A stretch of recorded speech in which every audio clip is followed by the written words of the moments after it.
Hello guys, welcome to the channel Concept of Laws. Today we start a new topic partnership. Partnership की जितनी भी videos होंगी वो आपको प्लेलिस्ट में पार्टनरशिप की मिल जाएंगी। इसके केस लॉज के थ्रू हम इसको कवर करने वाले हैं। So guys let's start the video. According to section 4 of partnership act 1932, जैसे कि कोई पर्सनस हैं वो एग्री करते हैं, एग्री होते हैं किसी प्रॉफिट शेयरिंग बिजनेस पर। जनरली क्या होता है कि जो पार्टनरशिप होती है किसी दो पर्सन या फिर दो से ज़्यादा पर्सनस के बीच में कुछ एग्रीमेंट होता है तो उसको हम पार्टनरशिप कहते हैं। यहाँ पर पर्सनस के बीच में एग्रीमेंट होना ज़रूरी है, और एग्रीमेंट किस चीज़ पर होना चाहिए? प्रॉफिट शेयरिंग पर। जैसे वो कोई बिज़नेस कैरी कर रहे हैं तो उस पर जो प्रॉफिट होगा, प्रॉफिट शेयरिंग रिलेशन उनका होना चाहिए। इसके कुछ एसेंशियल्स हैं, उसको हम कवर करेंगे तो इसकी डेफिनेशन खुद ही कवर हो जाएगी, और उसको हम कवर करने वाले हैं केस लॉज के थ्रू। सो गाइस फर्स्ट इसका एसेंशियल है that it is the result of an agreement. ये किसी एग्रीमेंट का रिज़ल्ट होता है। सेक्शन 5 में डिक्लेयर किया गया है कि जो पार्टनरशिप रिलेशन है वो कॉन्ट्रैक्ट से अराइज होता है। तो यहाँ पर पर्सन्स के बीच में कॉन्ट्रैक्ट होना चाहिए, और कोई एग्रीमेंट कॉन्ट्रैक्ट कब बन जाता है? जब उसके वैलिड जो एसेंशियल्स हैं वो एग्जिस्ट करते हों। और essential of a valid contract की वीडियो आप हमारे कॉन्ट्रैक्ट की प्लेलिस्ट में देख सकते हैं।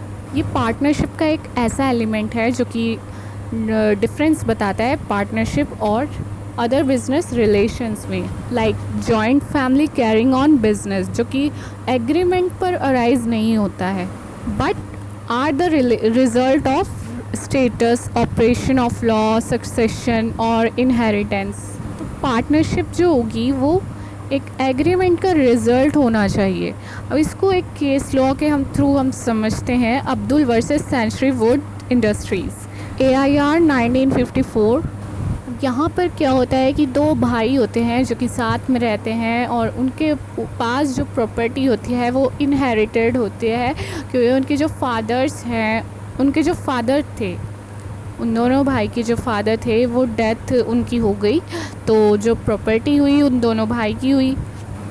बट यहाँ पर क्या हुआ कि उन दोनों भाई ने प्रॉपर्टी को डिवाइड नहीं किया, और जो एक उनका गार्डन था उसको उन्होंने सेल कर दिया फॉर सम ऑफ ₹5,000, और ये जो उनका मनी थी ये उन्होंने इन्वेस्ट किया, एक सेपरेट टिम्बर बिजनेस उन्होंने स्टार्ट किया।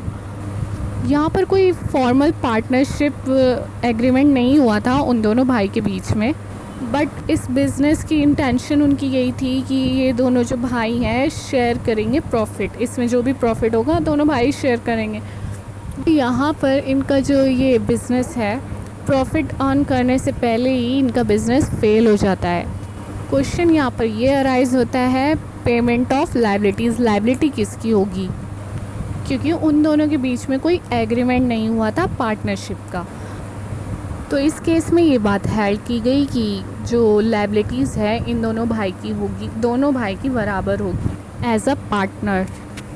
क्योंकि दो या दो से ज़्यादा पर्सन्स अगर आपस में मतलब कि साथ में कुछ amount, certain amount of money अगर वो शेयर करते हैं किसी पर्पस से, जैसे कि कोई प्रॉपर्टी परचेज़ करनी है या फिर सेल करनी है, इस पर्पस से अगर वो शेयर करते हैं for profit, for common benefit, तो इसको पार्टनरशिप ही कहा जाएगा। एग्रीमेंट ऑफ पार्टनरशिप जो होता है उसको ज़रूरत नहीं है एक्सप्रेस करने की, मतलब कि यहाँ पर ज़रूरी नहीं है कि उन्होंने आपस में जो एग्रीमेंट किया था उसको वो एक्सप्रेस करे कि हम दोनों के बीच में एग्रीमेंट हुआ है। यहाँ पे इंटेंशन ही काफ़ी है, उन दोनों ने साथ में जो शेयर किया था अमाउंट टिम्बर बिजनेस के लिए। सेकंड एलिमेंट है partnership must be organised to carry on certain business. मतलब यह है कि जो पार्टनरशिप है वो किस चीज़ के लिए एग्जिस्ट करती होनी चाहिए? सिर्फ़ और सिर्फ बिज़नेस के लिए। उसमें जो लॉस और प्रॉफिट होगा वो दोनों जो भी जितने भी उसमें पार्टनर्स हैं वो सब इक्वली बियर करेंगे। ऐसे ही सेक्शन 2B में कहा गया है, it includes every trade, occupation and profession. तो इस डेफिनेशन में क्या है कि जो एवरी ट्रेड जो होते हैं वो बिज़नेस हो सकते हैं, बट जो हर एक प्रोफेशन और ऑक्यूपेशन तो बिज़नेस नहीं हो सकते हैं। इसमें एक केस था Smith versus Anderson 1880 James LJ. अब जैसे कि कोई भी बिज़नेस है उसका रिज़ल्ट क्या होना चाहिए, प्रॉफिट शेयरिंग होना चाहिए। अब कोई जैसे दो पर्सन है वो आपस में कोई सम ऑफ मनी लगाया है किसी बिज़नेस में, उन्होंने स्टार्ट करने के लिए कोई बिज़नेस को, कि वो कोई बिज़नेस कैरी करना चाह रहे हैं, तो उसमें क्या होना चाहिए, उन दोनों का इक्वल कंट्रीब्यूशन होना चाहिए प्रॉफिट एंड लॉस में। ये हो गया पार्टनरशिप। अब जैसे कि कोई जो पर्सन्स थे, कुछ जो पर्सन्स थे उन्होंने जॉइंटली जो है वेट और ऑयल परचेज़ किया इस इंटेंशन के साथ में कि वो डिवाइड कर देंगे इसको और इक्वली उसके लिए पे करें। कहने का मतलब यह है कि कुछ जो लोग थे उन्होंने जॉइंटली गेहूं और ऑयल ख़रीदा, ठीक है, उसके लिए उन्होंने जो अमाउंट था, जो पेमेंट किया, उन्होंने कंट्रीब्यूट करके पे कर दिया और ये जो गेहूं और ऑयल था इसको आपस में डिवाइड कर लिया। तो क्या ये पार्टनरशिप हो गया? नहीं, ये पार्टनरशिप नहीं होगा, क्योंकि इन्होंने यहाँ पर कोई बिज़नेस नहीं ऐसा स्टार्ट किया जिसमें कि प्रॉफिट या लॉस उनको होगा और वो इक्वली बियर करेंगे। जैसे ये दो पर्सन हैं, उनके जो घोड़े हैं उनके लिए उन्होंने एक कोच लगाया। अब उसमें जो प्रॉफिट उनको होगा वो दोनों आपस में शेयर करेंगे, वो दोनों पर्सन आपस में शेयर करेंगे। तो यहाँ क्या हो गया, पार्टनरशिप हो गया। थर्ड एलिमेंट है persons concerned must agree for sharing of profits. Partnership एक वर्ड से डिराइव किया गया है, to part which means to divide, मतलब कि जो, तो इसका मतलब ही यही है, पार्ट करना, डिवाइड करना। अब क्या चीज़ डिवाइड करना, ये चीज़ जो है पार्टनरशिप बिजनेस के लिए यूज़ होती है, तो ऑब्वियस सी बात है कि प्रॉफिट को डिवाइड करना। The division of profits is an essential condition. इसमें जो एक केस था कॉक्स वर्सेस हिकमैन 1860, तो इसमें ये कहा है कि कोई भी पर्सन्स जो हैं वो पार्टनर नहीं कहलाएंगे जब तक बिज़नेस में प्रॉफिट शेयरिंग राइट नहीं होगा। प्रॉफिट शेयरिंग एक ऐसा एविडेंस है जो कि पार्टनरशिप की एग्जिस्टेंस को शो करता है। फोर्थ एलिमेंट है the business is to be carried on by all और any of them acting for all. Section 4 जो है वो कहता है जो है वो कैरी किया जाएगा उन सभी पर्सन्स के द्वारा जो पार्टनर्स हैं, या फिर उनमें से किसी एक पर्सन के द्वारा जो कि उन सब के बिहाफ में, सभी जो पार्टनर्स हैं उनके बिहाफ में एक्ट करता है।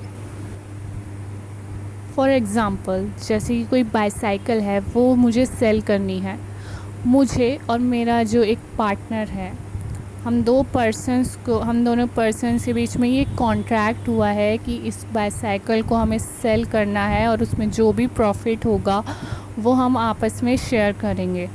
तो ये जो बाईसाइकिल का मैं ऐड करती हूँ, कहीं किसी को दिखाती हूँ कि ये जो बाईसाइकिल है ये इसका प्राइस है, तो इससे ये जो मैं एक्ट कर रही हूँ ये खाली मैं अपने लिए नहीं कर रही हूँ, I am acting for my partner also. मतलब कि अगर उस पर्सन ने ये जो बाईसाइकिल है इसको परचेज़ कर लिया तो हमें जो प्रॉफिट मुझे होगा तो उसमें उसका भी शेयर होगा। तो ये क्या हो गया कि एक्टिंग फॉर ऑल।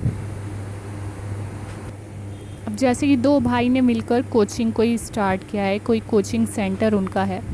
अब एक जो उसमें जो पर्सन है, एक भाई जो है उसका जो बिहेवियर है रूड है, रफ़ है स्टूडेंट्स के लिए, तो क्या होता है कि जो सामने वाला जो कोचिंग सेंटर है किसी अनदर पर्सन का, तो स्टूडेंट्स क्या है कि वहाँ से हटकर वहाँ पर जा रहे हैं, वहाँ पर एडमिशन ले रहे हैं, तो ये जो लॉस उसको हो रहा है, ये जो लॉस वो बियर कर रहे हैं दोनों भाई, तो उसमें क्या एक पर्सन के वजह से ऐसा हो रहा है। एक जो पर्सन जो एक्ट उसका है वो सिर्फ उसी के लिए नहीं होगा, he is acting for his brother also. तो ये हमारा पार्टनरशिप का बेसिक कवर हो गया है कि पार्टनरशिप एक्चुअली में होती क्या है। तो इससे अब आपको डेफिनेशन अच्छे से क्लियर हो जाएगी पार्टनरशिप की। तो नेक्स्ट वीडियोस में हम पार्टनरशिप के अदर टॉपिक्स को कवर करने वाले हैं। So guys, bye bye, take care.